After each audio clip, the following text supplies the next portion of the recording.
Selamat pagi Bapak Ibu yang kekasih di dalam Tuhan Yesus Kristus.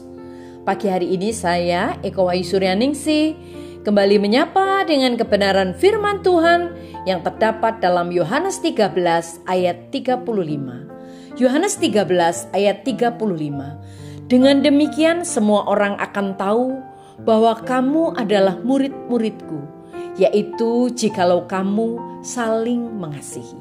Amin.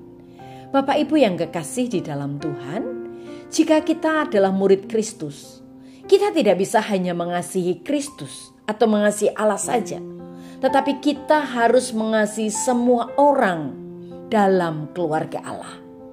Tuhan Yesus berkata di dalam Yohanes 13 ayat 35, jikalau kamu saling mengasihi, semua orang akan tahu bahwa kamu adalah murid-muridku. Jadi ciri khas pengikut Kristus bukanlah stiker atau yang ditaruh di dalam bumper atau kaos atau simbol lain yang kita kenakan. Tetapi bukti bahwa kita adalah murid Kristus adalah ketika kita saling mengasihi. Bahwa kita mengasihi setiap murid-murid yang lain.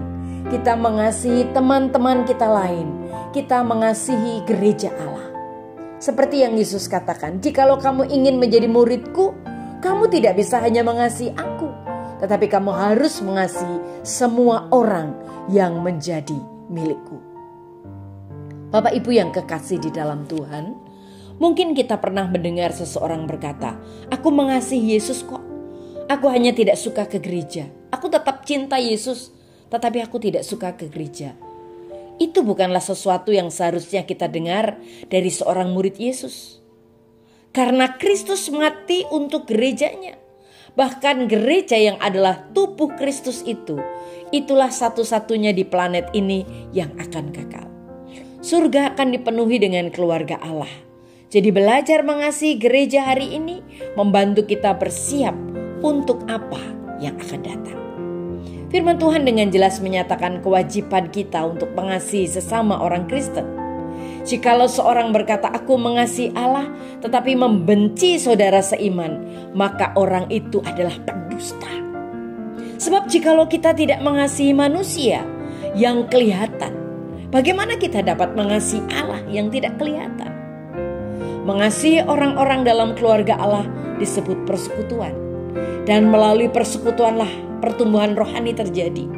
Kita tidak dapat bertumbuh menuju kedewasaan rohani itu jika kita sendirian. Ada frase yang sering kita lihat di dalam Alkitab. Satu sama lain.